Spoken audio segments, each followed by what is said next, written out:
আসসালামু আলাইকুম প্রিয় ভাই ও বোন। আজ আমরা জানব কোরআনের আয়াত থেকে নেয়া শিক্ষণীয় একটি ছোট গল্প। তাই ভিডিওটি না টেনে সম্পূর্ণ দেখার অনুরোধ রইল। এবং এই চ্যানেলে প্রতিনিয়ত পাবেন বিভিন্ন দোয়া, আমল ও শিক্ষণীয় ছোট গল্প। তাই ভিডিওটি যদি ভালো লেগে থাকে চ্যানেলটিকে সাবস্ক্রাইব করে দিবেন এবং লাইক দিয়ে পাশেই থাকবেন। তো ভিডিওটি কেমন লেগেছে অবশ্যই জানাবেন। আপনারা কি ধরনের ভিডিও পছন্দ করেন কমেন্টে জানাতে পারেন। হতে পারে পরবর্তী ভিডিওটি আপনার পছন্দের ভিডিও। তো চলুন শুরু করা যাক। সময়টা ছিল এমন এক যুগ যখন মানুষ আল্লাহকে ভুলে গিয়েছিল। রাজা নিজেকে উপাস্য বলে দাবি করত। পুরো সমাজ ভরে গিয়েছিল মূর্তি পূজা, অন্যায় আর গাফিলতিতে। কিন্তু সেই অন্ধকার যুগেও কয়েকজন যুবক ছিল যারা আল্লাহর একত্বে বিশ্বাস রাখত। তারা আল্লাহ ছাড়া অন্য কাউকে সেজদা করত না, আর সত্য কথা বলতেই ভয় পেত না। একদিন রাজা আদেশ দিল, যে আমার দেবতাদের মানবে না তাকে হত্যা করা হবে। তখন তারা বলল, আমাদের প্রভু আসমান ও জমিনের রব, আমরা কখনো তাকে ছাড়া অন্য কাউকে উপাস্য মানব না। সূরা আল কাহাফ 18-14। রাজা ক্রোধান্বিত হয়ে তাদের ধরার নির্দেশ দিল। তখন তারা আল্লাহর ভরসায় শহর ছেড়ে বেরিয়ে পড়ল।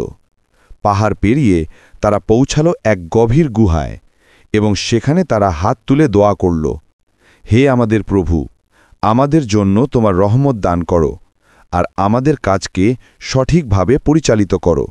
সূরা আল কাহাফ 18-10। আল্লাহ তাদের দোয়া কবুল করলেন। তারা গুহার ভেতরে ঘুমিয়ে পড়ল।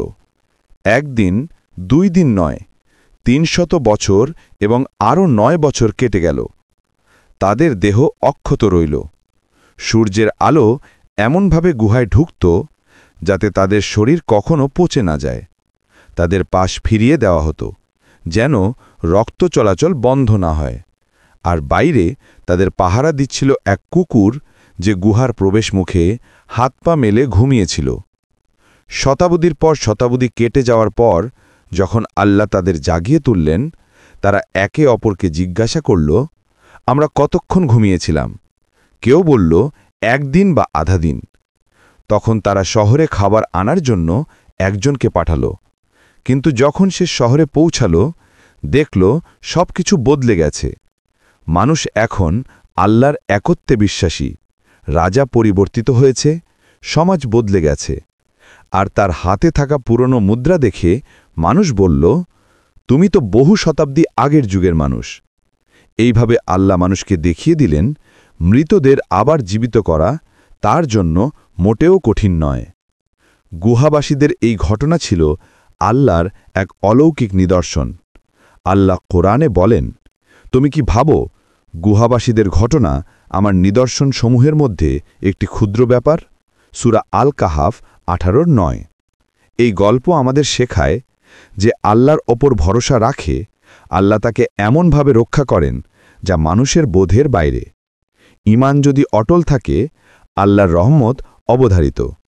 যেমন আল্লাহ রক্ষা করেছিলেন গুহাবাসীদের, তেমনি তিনি রক্ষা করেন প্রতিটি মুমিনকে যে সত্যের পথে দৃঢ় থাকে।